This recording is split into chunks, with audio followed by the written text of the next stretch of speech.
오늘 하나님의 말씀은 신약성경 188페이지 사도행전 2장 1절로 23절까지 말씀입니다. 본문을 한번 읽고 말씀을 들으시면 감사하겠습니다. 이 시간 예배드리는 여러분에게 성령의 기름 부으심과 권능이 임하기를 주님의 이름으로 축원합니다. 오늘은 성령 강림절을 맞이해서 성령 충만하면 능력 있는 삶을 삽니다. 이런 제목으로 함께 은혜를 나누겠습니다. 성령 강림이라는 말은 성령이 임했다, 성령이 오셨다, 그런 말이죠. 왜 성령이 임했습니까? 왜 성령이 오셨습니까? 여러분 잘 아시다시피 예수님의 제자들은 3년 반이나 예수님을 따라다녔어요. 예수님의 설교를 3년 반이나 들었어요. 그러나 예수님께서 십자가에 못 박히실 때 다 도망가 버립니다. 인생의 위기 앞에서 그 위기를 극복할 수 있는 힘이 없는 거예요. 베드로는 예수님이 붙잡히실 때 수제자라고 하면서도 나는 예수를 절대 모른다고 3번이나 부인하고 도망을 가는 배신자가 되고 말았습니다.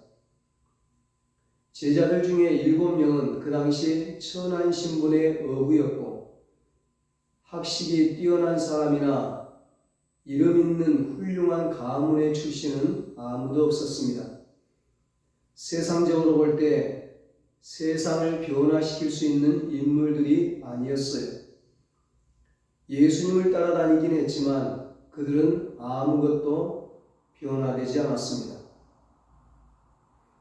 부활하신 예수님은 40일 동안 제자들에게 나타나셔서 부활에 대한 확신을 주시고 하늘로 승천하시면서 두려워하는 제자들에게 예루살렘을 떠나지 말고 아버지께서 약속하신 성령을 기다리라고 말씀하셨습니다. 그래서 예수님을 은 30에 팔고 자살한 가룟 유다를 제외하고 11명의 제자를 포함해서 120명의 성도들이 예수님의 말씀대로 마가의 다락방에서 아버지께서 약속하신 성령을 기다리며 기도했습니다. 여러분, 그 많은 사람 중에 왜 120명만 모였을까요? 누가 성령을 기다리면서 기도합니까? 자신의 부족을 아는 사람입니다. 자신의 무능을 아는 사람입니다. 예수님을 따라다녔지만 아무런 힘이 없다는 것을 아는 사람이 성령을 기다리는 것입니다. 마음이 낮아지는 것은 축복입니다. 스스로의 부족을 알고 겸손히 기도의 자리로 나오는 것이 축복입니다. 스스로의 부족을 알고 성령을 구하는 것이 축복입니다. 1절에 오순절날이 이미 이음에 그들이 다 같이 한 곳에 모였더니 말씀합니다. 6월절이 지난 50일째를 오순절이라고 말합니다. 120명의 성도들은 오순절까지 성령이 임하도록 간절히 기도했습니다. 예수님이 부활하신 후 40일 동안 나타났다가 하늘로 가시면서 성령을 기다리며 기도하라고 명령하셨습니다. 예수님이 승천하신 이후와 오순절 사이는 10일입니다. 그러므로 10일 동안 그들이 간절히 기도했다는 말입니다. 그들은 기도하면서 아버지께서 약속하신 성령을 기대하고 기다렸습니다. 1장 4절에 예수님께서 제자들에게 아무것도 하지 말고 오로지 기도하면서 성령을 구하라고 하셨습니다. 왜 성령을 구하는 기도만 하라고 하셨을까요? 예수님께서 승천하신 후 제자들은 모여서 교회를 든든히 세울 방안을 회의하고 연구해야 하는데 예수님께서는 제자들에게 그런 것은 하지 말고 오로지 성령을 구하는 기도만 하라는 거예요. 이 말씀은 성령 없이 아무리 많은 연구를 하고 훈련을 받는다 할지라도 그것은 헛수고일 뿐이라는 것입니다. 100년 동안 성령 없이 노력한 것보다 하루 동안 성령과 함께 하는 일이 훨씬 더 효과적이라는 거예요. 내가 부족합니까? 내가 무능합니까? 내가 지혜가 없습니까? 내가 재정이 없습니까? 나에게 질병이 있습니까? 남 탓하지 말고, 남을 원망하지 말고, 부모 탓하지 말고, 신세 한탄하지 말고 성령을 기대하고 기도하며 기다리시기 바랍니다. 기도하면 하나님의 음성을 듣습니다. 기도하면 성령이 임합니다. 기도하면 성령의 역사가 나타납니다. 드디어 예수님이 부활하신 후에 50일째인 오순절날 성령이 보였습니다. 기도하기 시작하고 왜 10일 만에 성령이 임했습니까? 우리는 모릅니다. 하나님께서는 하나님의 때에 하나님이 일하십니다. 중요한 것은 기도하다가 포기하지 않는 것입니다. 원래 응답될 때까지 기도하는 것이 기도입니다. 믿음이 없는 사람은 결코 기다릴 수 없습니다. 기다리면서 조급해하지 마십시오. 기다리면서 포기하지 마십시오. 하나님의 때는 언제나 정확합니다. 하나님은 언제나 옳습니다. 하나님은 언제나 선하십니다. 120명의 성도들이 모여 기도하자 성령이 임했습니다. 함께 모여 기도할 때 더 강력한 성령의 역사가 일어납니다. 우리 모일 때 주 성령이 임하리. 우리 모일 때 주 이름 높이리. 우리 마음 모아 주를 경배할 때 주님 기뻐하시리. 사도행전 2장의 성령이 임한 사건은 2000년 전 오순절날 마가의 다락방에서 딱 한 번만 있었던 일이야. 지금은 성령이 임하지 않아. 이렇게 말하는 사람들이 있어요. 참 안타까운 일이지요. 성경에는 성령이 임한 사건이 여러 번 나옵니다. 사도행전 2장에서 성령이 임하고 사도행전 8장을 보면 빌립 집사님이 사마리아 성에 가서 복음을 전했더니 사람들이 예수를 믿었어요. 세례도 받았습니다. 유대인들은 절대로 사마리아 땅에 들어가지 않습니다. 사마리아 사람들은 이방인들과 섞여 있는 혼혈족이거든요. 그래서 굉장히 싫어해요. 그런데 유대인인 베드로가 이런 사마리아 성에 가요. 왜 갔습니까? 그들이 성령 받게 하기 위해서입니다. 그랬더니 성령이 임합니다. 유대인들뿐만 아니라 이방인들에게도 성령이 임했습니다. 사도행전 10장을 보면 이방인인 로마 장군 고넬료가 베드로를 초청해서 말씀을 듣는 장면이 나옵니다. 베드로가 그의 집에 가서 설교를 하니 성령이 임해요. 사도행전 19장에 보면 바울이 에베소에 가서 복음을 전하는데 그곳에는 이미 예수 믿는 12명의 사람이 있었어요. 바울이 그들에게 너희들은 성령을 아느냐고 물으니 성령은 모른다. 여호와의 물세례밖에 모른다고 하자 바울이 그들을 위해 안수할 때 성령이 임합니다. 성령 세례를 받은 거예요. 사도행전 2장, 사도행전 8장, 사도행전 10장, 사도행전 19장 계속 성령이 임합니다. 성령 충만은 2000년 전 오순절 마가의 다락방에서만 11 제자에게서만 120명 성도에게만 임한 것이 아닙니다.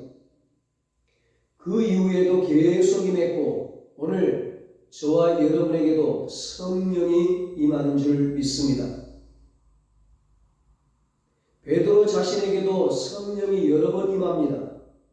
사도행전 2장에서 오순절 마가의 다락방에서만 성령이 임한 게 아닙니다. 사도행전 4장을 보면 베드로가 복음을 전하다가 체포되어서 제사장들과 관원들 앞에 서서 얘기할 때, 설교할 때 성령 충만하게 됩니다. 베드로는 예수 이름을 전한다는 것 때문에 체포되었지만 금방 풀려났고 그 후 초대교회 가서 그가 한 일을 보고하니 그곳에 있는 초대교인들이 간절히 기도하자 성령이 임합니다. 빌기를 다음에 모인 곳이 진동하더니 무리가 다 성령이 충만하여 담대히 하나님의 말씀을 전하니라. 사도행전 4장 31절에 말씀합니다. 베드로의 인생에 거듭거듭 성령 충만한 일들이 일어났듯이 오늘 여러분에게도 계속 거듭 성령 충만한 일이 일어나게 되기를 축원합니다. 성령은 이미 구약 요엘서 2장 28절에서 마지막 날에 남종과 여종에게 부어주신다고 하나님께서 약속하신 것입니다. 그 후에 내가 내 영을 만민에게 부어주리니 너희 자녀들이 장래일을 말할 것이며 너희 늙은이는 꿈을 꾸며 너희 젊은이는 이상을 볼 것이며. 아멘. 성령을 만민에게 부어주겠다고 하셨습니다. 11명의 제자에게만 120명의 성도에게만이 아닙니다. 초대교회에서만이 아닙니다. 마지막 때 만민에게, 만민 중에는 저와 여러분이 포함되는 것입니다. 오순절 마가의 다락방에서처럼 성령은 어떻게 임합니까? 성령은 바람처럼 임합니다. 본문 2절에 호연히 하늘로부터 급하고 강한 바람 같은 소리가 있어 그들이 앉은 온 집에 가득하며 말씀합니다. 성령은 보이지 않지만 사방에서 불어오는 소리를 듣고 피부로 느낄 수 있는 그런 성령이 임했던 것입니다. 구약 에스겔서 37장을 보면 마른 뼈가 나옵니다. 마른 뼈라는 것은 죽은 지 오래되었다는 것입니다. 도무지 살 소망이 없다는 거예요. 그러나 마른 뼈가 사방에서 불어오는 생기가 임할 때 죽은 뼈가 살아나서 거대한 군대가 되었습니다. 오늘도 성령이 임하면 죽은 지 오래된 사람, 도무지 살 소망이 없는 사람, 모든 사람이 포기해버린 그 사람이 거대하고 강력한 그리스도의 군대가 된다는 것입니다. 두 번째로 성령은 불처럼 임합니다. 3절입니다. 마치 불의 혀처럼 갈라지는 것들이 그들에게 보여 각 사람 위에 하나씩 임하여 있더니. 이 불은 타지 않는 불입니다. 이 불은 강력한 하나님의 임재입니다. 이 불은 눈으로 볼 수 있고 뜨거움을 느낄 수도 있습니다. 애굽의 왕자로 살았던 모세는 살인자가 되어 미디안 광야로 도망갔습니다. 그는 나이 40세에 애굽에서 도망쳐서 광야에 숨어 살았어요. 그렇게 산 지 40년이 지나서 어느덧 나이가 82세가 되었습니다. 그는 호렙산에서 타지 않는 불을 만나게 됩니다. 모세가 가는 길을 멈추고 돌아서서 불꽃이 있는 곳으로 가까이 다가갔습니다. 그날 그의 인생은 완전히 달라졌습니다. 모세는 그 불길 속에서 하나님의 음성을 들었고 하나님께서 이스라엘 백성들을 구원하라는 사명을 주셔서 그 사명을 받고 큰 비전을 가지게 됩니다. 그는 도망자에서 현실 도피한 자에서 인생 포기한 자에서 이스라엘 백성들을 출애굽시키는 비전의 사람, 열정의 사람으로 바뀌었습니다. 여러분, 성령의 불꽃 가까이로 가십시오. 그리하여 현실을 도피하며 사는 자가 아니라 하나님께 쓰임받는 자가 되시기 바랍니다. 모세가 불꽃을 보고 그냥 지나쳤다면 광야에서 양떼만 치다가 인생을 마쳤을 것입니다. 그가 가는 길을 돌이켜 불꽃 가까이 가지 않았다면 그는 정말 안타까운 인생이 될 뻔했습니다. 성령의 불꽃 가까이로 가십시오. 성령의 불을 받으십시오. 성령이 임하면 마른 뼈가 살아납니다. 성령이 임하면 죽어가던 사람이 비전의 사람으로 바뀝니다. 오늘 바람 같은 성령, 불 같은 성령이 여러분에게 임하게 되길 축원합니다. 성령이 우리 가정에 임하면 우리 가정이 살아납니다. 성령이 우리의 일터에 임하면 우리의 일터가 살아납니다. 120명의 초대교회 성도들에게 예수님께서 예루살렘을 떠나지 말고 성령을 기다리면 성령으로 세례를 받을 거라고 말씀하셨습니다. 그 말씀에 순종해서 마가의 다락방에 함께 모여 10일 동안 간절히 기도할 때 성령이 부어졌습니다. 그들에게 성령이 부어졌을 때 다 성령의 충만함을 받았습니다. 이 사도행전을 쓴 사람은 의사 누가입니다. 누가복음의 저자이기도 합니다. 사도행전 1장 5절에 성령으로 세례를 주리라 말씀하셨고 사도행전 2장 4절에 그들이 다 성령의 충만함을 받았다고 말씀합니다. 성령으로 세례를 받는 것과 성령으로 충만함을 받는 것을 똑같이 쓰고 있다는 것입니다. 성령 충만한 것이 바로 성령 세례입니다. 성령 세례를 받으면 성령 충만하게 되는 것입니다. 중요한 것은 성령이 내 온몸의 빈 공간 하나 없이 충만하게 된다는 것입니다. 사람이 무엇으로 충만한가는 아주 중요한 것입니다. 내가 충만하면 욕심 충만하게 되고 이기심 충만하게 되고 세상 충만하게 됩니다. 내가 충만하게 되면 산만하고 사람에게 상처받고 우울해지고 슬픔이 밀려오고 절망에 빠지게 됩니다. 반면에 성령으로 충만하게 되면 기쁨이 넘치게 되고 평안이 넘치게 되고 사랑이 넘치게 되고 열정이 넘치게 되고 모든 세포가 다 살아나게 됩니다.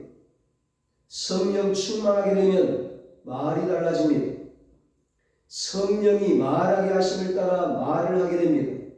4절에 말씀합니다. 그들이 다 성령의 충만함을 받고 성령이 말하게 하심을 따라 다른 언어들로 말하기를 시작하니라. 아멘.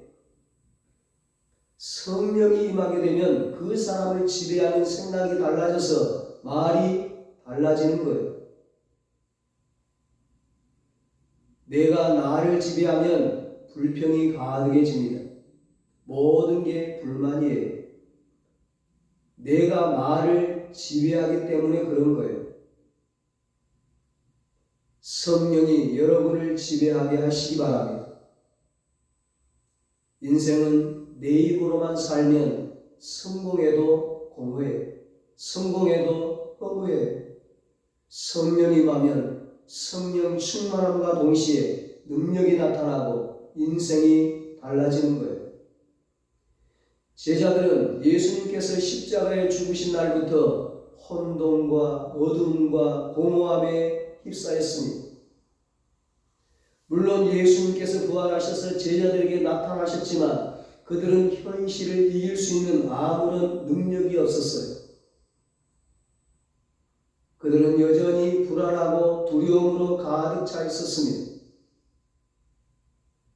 그런데 그들이 예수님 명령에 따라 10일 동안 간절히 기도했을 때 성령이 바람처럼 불처럼 임했습니다.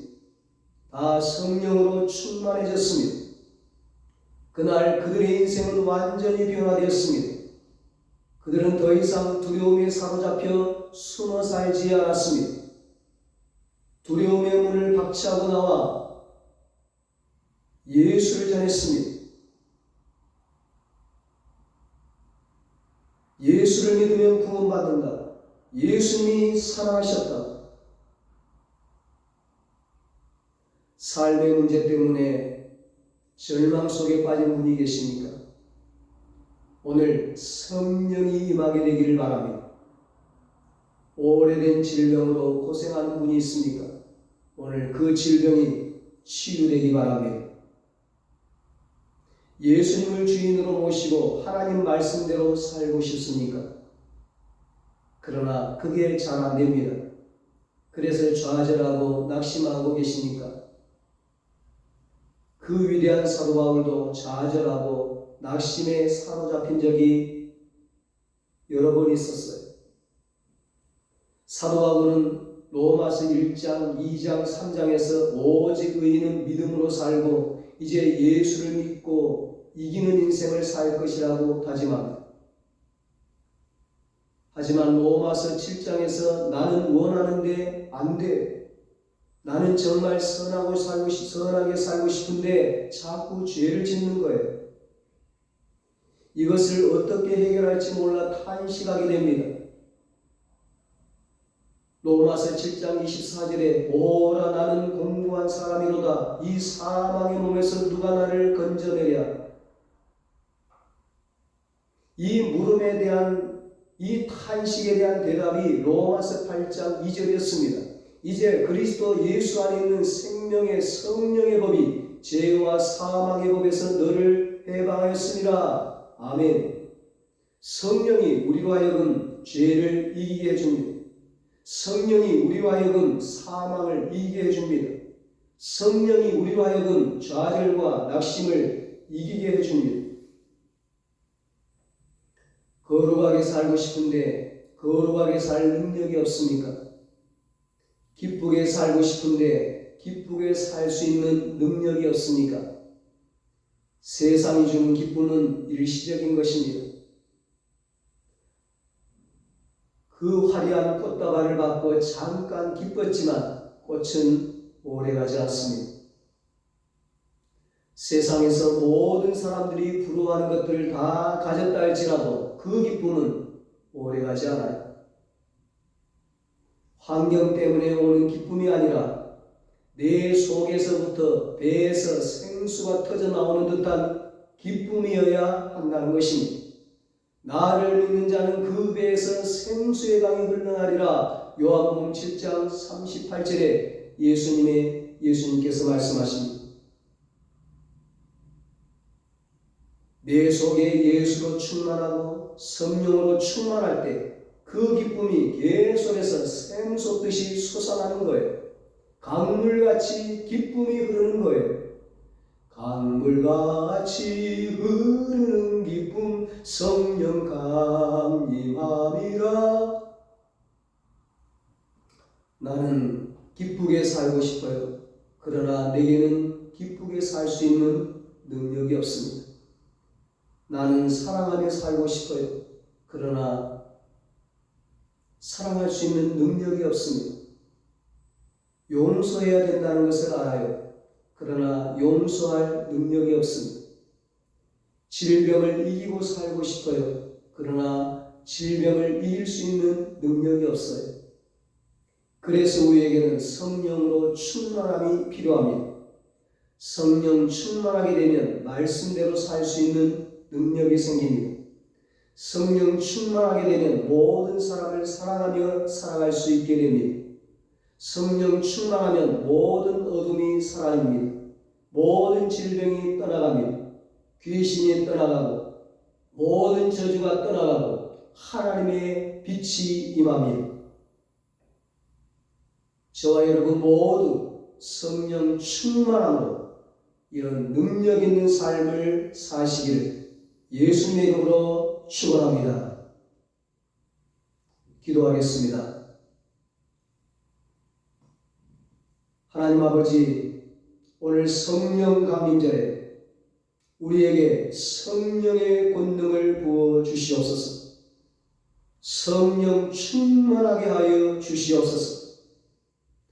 성령 충만하여 말씀대로 살게 하시고 능력 있는 삶을 살게 하여 주시옵소서.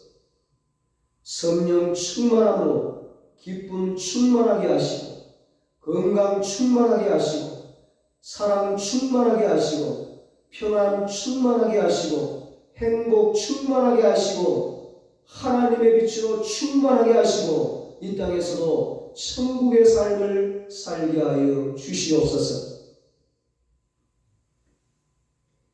이제는 우리 주 예수 그리스도의 무한하신 은혜와 하나님 아버지의 사랑하심과 성령님의 위로하시고 교통하심이 영원토록 함께 하시는 은혜가 성령 충만함으로 능력 있는 삶을 살기도 다짐하는 사랑하는 모든 성도들과 저들의 가정과 자녀들과 사업과 직장 위에 이제로부터 영원토록 함께 있을지어다. 아멘.